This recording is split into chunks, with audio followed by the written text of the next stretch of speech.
بسم اللہ الرحمن الرحیم۔ السلام علیکم۔ آج 20 اکتوبر بروز بدھ ہم بات کریں گے سانحہ model town J T case کے حوالے سے 90 منٹ کی اہم سماعت ہوئی ہے، اور یہ وقفہ سے پہلے کی سماعت ہے جو میں آپ کے ساتھ احوال شیئر کرنے جا رہا ہوں۔ بیرسٹر علی ظفر صاحب نے آج بحث کی ہے۔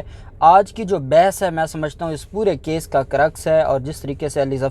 بیرسٹر علی ظفر صاحب نے آج بحث کی ہے، اور جو شریف خاندان کے وکیل ہیں ان کو جو چپ لگی ہے، بڑی دلچسپ سماعت ہے جو میں آپ کے ساتھ شیئر کرنے جا رہا ہوں، اور فیصلہ کن سماعت ہے آج کی، کیونکہ ہمارے وہ دوست جو پچھلی 5 سے 6 تاریخوں پر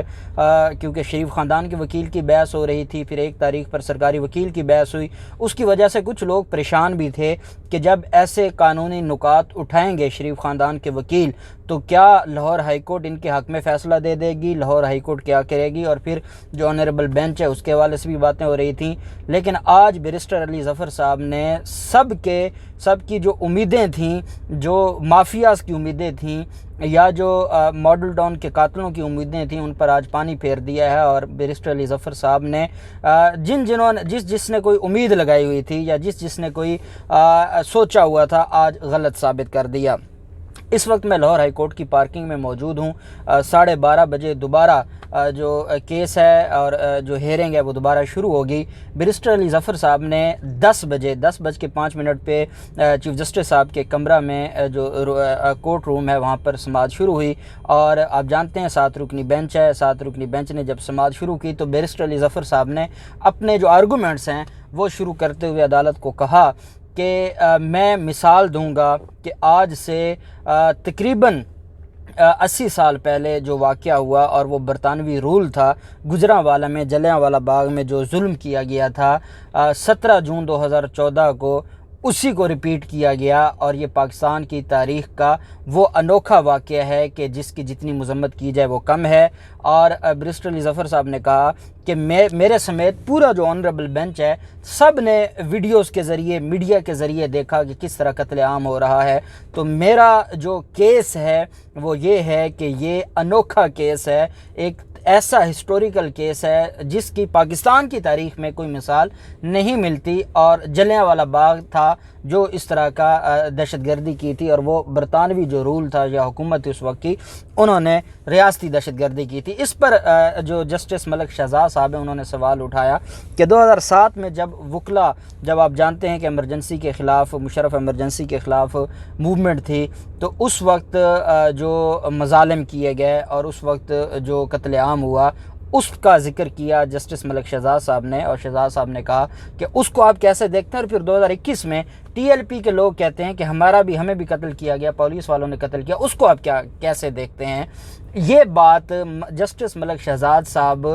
یہ فرمانا چاہتے تھے کہ کیونکہ یہ واقعہ کوئی صرف وہ نہیں ہے جو 2014 میں ہوا ہے، بلکہ یہ 2007 میں بھی ہوا تھا اور 2021 میں بھی ہوا ہے، جس پر بیرسٹر علی ظفر صاحب نے کہا کہ جب میں اس کیس کے فیکٹس جناب کے سامنے رکھوں گا، پورے آنریبل بینچ کے سامنے رکھوں گا، تو پھر یہ بینچ خود کہے گا کہ یہ جو سانحہ ماڈل ٹاؤن ہے یہ انوکھا واقعہ ہے، اور یہ ایک ایسا واقعہ ہے کہ گھر سوئے لوگوں کو قتل کیا گیا، کوئی وجہ نہیں تھی، وہ کوئی پروٹیسٹ نہیں کر رہے تھے، وہ کوئی روڈوں پر نہیں بیٹھے تھے، وہ کوئی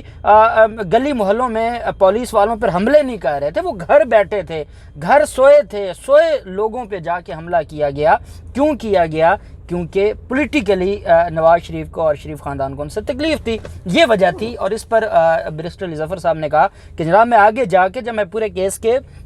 فیکٹس آپ کے سامنے رکھوں گا تو پھر آپ کو پتہ چل جائے گا کہ یہ کیسے یونیک واقعہ ہے پاکستان کی تاریخ کا۔ بیرسٹر علی ظفر صاحب نے بحث شروع کی۔ بیرسٹر علی ظفر صاحب نے کہا پہلی بات تو میں یہ بتانا چاہتا ہوں کہ جو یہ سوال ہے کہ 2 JITs بنائی گئیں، ایک پہلے FIR ہوئی تھی اور اس میں 3000 لوگوں کو نامزد کیا گیا، اور پیٹ کے خلاف پورے پاکستان میں 58 دہشت گردی کے مقدمات درج کیے گئے، اور یہ 17 جون کے واقعہ کے بعد جو پروٹیسٹ ہوئے ان کی بنیاد پر تقریباً 58 مقدمے درج کیے گئے۔ پہلی FIR تھی جو پولیس کی مدیت میں درج ہوئی، جس میں یہ کہا گیا کہ نہ صرف وہاں پر جو 10 لوگوں کا قتل ہوا، 14 لوگوں کا قتل ہوا، 66 لوگ زخمی ہوئے، نہ صرف وہ پیٹ کے لوگوں نے ان کو قتل کیا ہے بلکہ جو پولیس والے قتل ہوئے ہیں ان کو بھی پیٹ کے لوگوں نے قتل کیا ہے، اور ساتھ ہی 58 اور پورے ملک میں دہشت گردی کی دفعات کے تحت مقدمہ درج کر دیا۔ کیونکہ پہلی جو FIR تھی 510 510/2014 جو SHO فیصل ٹاؤن کی مدیت میں تھی، اس پر بھی ایک JIT بنی۔ اور پھر جب بعد میں پاکستان عوامی تحریک نے ریٹ پٹیشن فائل کی سیشن عدالت میں جسٹس آف پیس کے پاس سیکشن 22A اور 22B CRPC کے تحت، اس میں عدالت نے آرڈر کیا کہ ہاں ان کی جو درخواست ہے اس پر مقدمہ درج کیا جائے، وہ عدالت کے حکم پر اندراج مقدمہ ہونا تھا پیٹ کی مدیت میں۔ جب سیشن جج نے اور جسٹس آف پیس نے یہ فیصلہ جاری کر دیا کہ مقدمہ درج کیا جائے، تو اس کے بعد پھر یہ معاملہ آ جاتا ہے ہائی کورٹ میں۔ لاہور ہائی کورٹ میں جب اپیل کرتے ہی ہے شریف خاندان یا جو قاتل تھے، انہوں نے اپیل کی تو ہائی کورٹ نے ان کی اپیل خارج کی، اور ہائی کورٹ نے کہا ہاں جی مظلوموں کی مدیت میں مقدمہ درج ہونا چاہیے۔ مقدمہ درج ہوا۔ اس مقدمے کے درج ہونے کے بعد بیرسٹر علی ظفر صاحب نے کہا کہ دوسری JIT بنائی گئی، اور یہ جو دوسری JIT تھی یہ بنائی جاتی ہے 7/11/2014 کو، 7 نومبر 2014 کو۔ اب اس میں ایک اہم سوال اٹھایا، اور وہ یہ تھا، بیرسٹر علی ظفر صاحب نے کہا کہ اس JIT میں پاکستان عوامی تحریک کے لوگ مظلوم تو پیش ہی نہیں ہوئے۔ وہ اس وجہ سے نہیں پیش ہوئے کہ پہلی JIT ہو یا دوسری JIT ہو، اس میں ہوتا یہ تھا کہ ان کے خلاف 3000 نامعلوم مقدمے تھے، 3000 لوگوں کے خلاف نامعلوم مقدمے تھے 58، اور یہ جو بیان دینے جاتا تھا، جو آئی وٹنس تھے، ان کو خطرہ یہ ہوتا تھا کہ پولیس والے کسی مقدمے میں ان کو بٹھا لیں گے، اور جو قتل کر رہے ہیں، جو زخمی کر رہے ہیں، تو ان کو گرفتار کرنا کون سا مشکل تھا۔ جو لوگ ہاسپٹلز میں زخمی گئے ان کو انہوں نے گرفتار کر کے زخمی حالت میں تھانوں میں بند کر دیا تھا، تو یہ کیسے JIT کے سامنے جا کر اپنا بیان ریکارڈ کرواتے۔ یہی وجہ ہے کہ یہ جو JIT ہے، جو FIR نمبر ہے 696/2014 جو مظلوموں کی مدیت میں ہے، اس میں بھی جو JIT نے 2 رپورٹیں جمع کروائیں، اس سے پہلے جو 510 ہے FIR، اس میں بھی جو رپورٹ جمع کروائی وہ ساری کی ساری ون سائیڈڈ تھی۔ اس میں مظلوم، آئی وٹنس، اس میں جو گواہان ہیں، مدعی ہے، وہ پیش ہی نہیں ہوا۔ پیش کیوں نہیں ہوا اس کا بیرسٹر علی ظفر صاحب نے کہا کہ میں نے آپ کو بتا دیا ہے کہ 3000 لوگوں پر نامعلوم مقدمے تھے، 58 مقدمے تھے دہشت گردی کے۔ وہ خوف کے مارے غریب آدمی تھے، وہ جاتے ہی نہیں تھے۔ کیسے جاتے اور وہ کیسے جا کے ساری سٹیٹمنٹ دیتے یا بیان دیتے۔ ایک اور اہم چیز کہ اس جو پہلی JIT تھی، جو قاتلوں کی مدیت میں FIR تھی، اس JIT میں، اور جو بعد میں مظلوموں کی FIR تھی اس JIT میں 1-2 ممبر کے علاوہ باقی سارے ممبرز وہی تھے، پہلی JIT والے ہی۔ پہلی FIR پہ جو JIT بنی تھی، دوسری FIR پہ جو JIT بنی جوائنٹ انویسٹیگیشن ٹیم، اس میں بھی وہی جو ہے وہ 1-2 کے علاوہ سارے وہی ممبرز تھے۔ اب اس میں 2 ممبران تھے، ٹوٹل 5 ممبرز تھے۔ 3 ممبرز تھے پولیس والے جو قاتل تھے،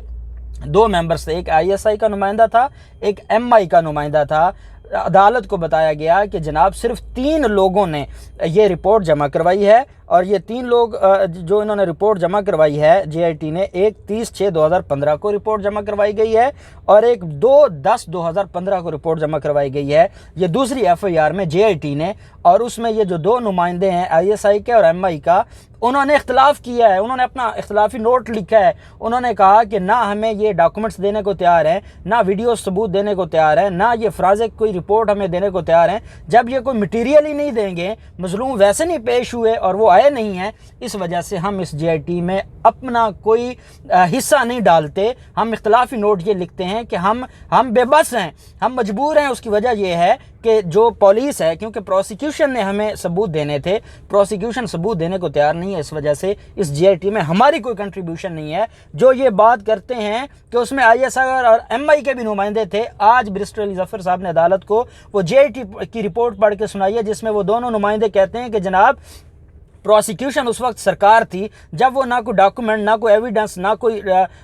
جو پروف ہے دینے کو تیار ہے، تو ہم کیا کریں؟ ہم کیسے جو ہے وہ انصاف لیتے، یا ہم کیسے اس پر کو اپنی فائنڈنگز دیتے؟ اس وجہ سے انہوں نے اپنے آپ کو الگ کر لیا۔ صرف 3 جو پولیس والے تھے، جو قاتل تھے، ان کی رپورٹ عدالت میں سبمٹ ہوئی۔ دیکھیں کیسے کیس بنایا کہ وہ ڈسپیوٹڈ ہو گئی رپورٹ بھی، اور اس میں وہ تھی بھی ون سائیڈڈ۔ یہ پہلا جو اپنا آرگومنٹ ہے، وہ اس کو جو ہے وہ بیرسٹر علی ظفر صاحب نے اس کے اوپر بات کی۔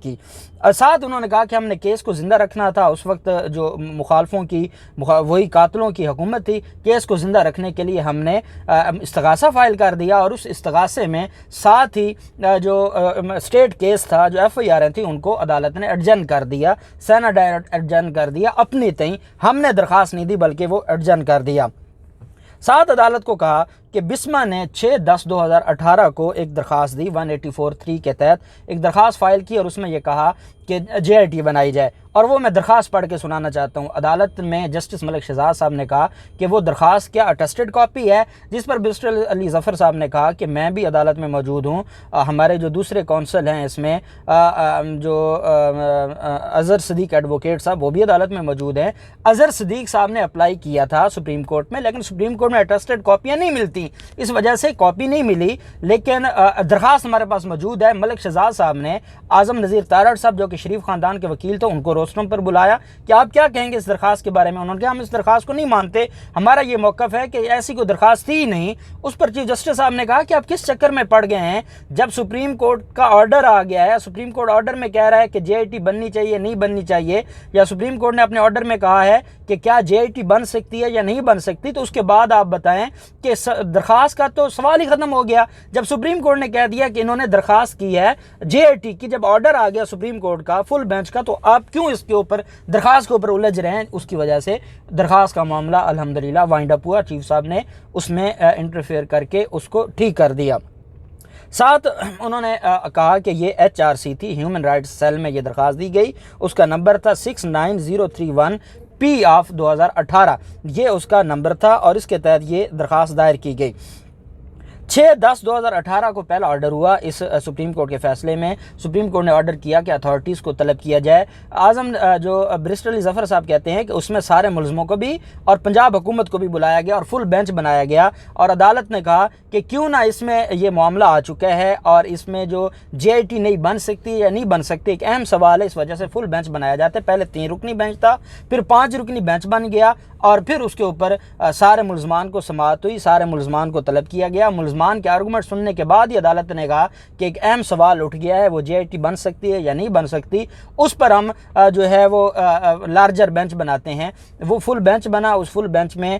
بسما امجد کی جو درخواست تھی اس پر جو ایڈوکیٹ جنرل تھے انہوں نے سٹیٹمنٹ دے دی کہ پنجاب حکومت تیار ہے، پنجاب حکومت نئی JIT بنا رہی ہے کیونکہ یہ اس کو ری انویسٹیگیٹ کرنا ضروری ہے۔ سپریم کورٹ نے کہا کہ ایڈوکیٹ جنرل نے سٹیٹمنٹ دے دی ہے، جب یہ سارے ملزمان کے وکلاء بھی کھڑے تھے اور سارے کھڑے تھے،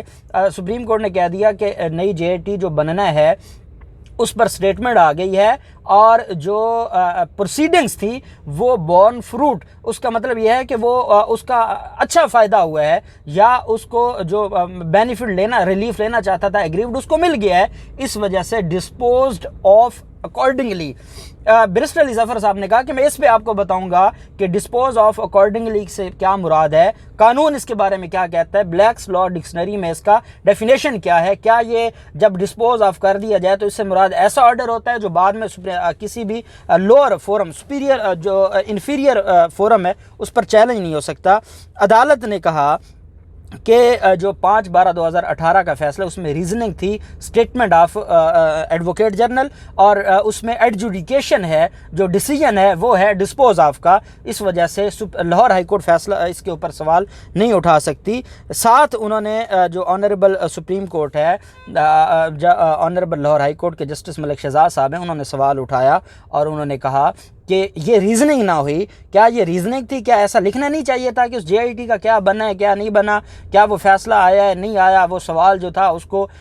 دیکھنا چاہیے تھا نہیں دیکھنا چاہیے تھا۔ اس پر بیرسٹر علی ظفر صاحب نے کہا جناب میں بڑے ادب سے کہہ رہا ہوں کہ ہائی کورٹ نہیں سوال اٹھا سکتی کہ سپریم کورٹ کو کیا کرنا چاہیے تھا اور کیا نہیں کرنا چاہیے تھا، ہائی کورٹ یہ سوال نہیں اٹھا سکتی کہ جو ریزننگ تھی وہ درست تھی یا غلط تھی، وہ ہائی کورٹ یہ سوال اٹھا ہی نہیں سکتی کہ سپریم کورٹ کے ججز نے ٹھیک کیا یا غلط کیا، جو بھی کیا انہوں نے ریزننگ دے دی، چاہے وہ غلط تھی یا ٹھیک تھی، اس پر ڈسپوز آف ہو گیا۔ اس کے بعد ان کے پاس ریمیڈی تھی، یہ ریویو میں جاتے، ان کے پاس ریمیڈی یہ نہیں تھی کہ یہ ہائی کورٹ میں آ جاتے، اس وجہ سے ہائی کورٹ تو سوال ہی نہیں اٹھا سکتی۔ کیوں آپ بار بار یہ سوال فرما رہے ہیں کہ آیا سپریم کورٹ کو یہ کرنا چاہیے تھا یا وہ کرنا چاہیے تھا، یہ کر لیتے یا وہ کر لیتے؟ بیرسٹر علی ظفر صاحب نے کہا نہیں حضور بڑے ادب سے گزارش ہے، ہائی کورٹ سوال ہی نہیں کر سکتی، وہ بادشاہ ہیں، سپریم کورٹ بادشاہ ہے، انہوں نے جو فرما دیا ہے وہ یہاں نہیں ڈسکس ہو سکتا، یہ ریویو میں جا سکتے تھے، یہ وہاں کہتے کہ جناب میرٹ پہ نہیں ہوا، آپ نے سوال اٹھایا تھا JIT بن سکتی ہے یا نہیں بن سکتی، اس سوال کو بغیر ڈسکس کیے یہ جو ڈسپوز آف کیا گیا یہ غلط ہے، اس کو آپ ریویو میں چلے جاتے، یہ ریویو میں نہیں گئے۔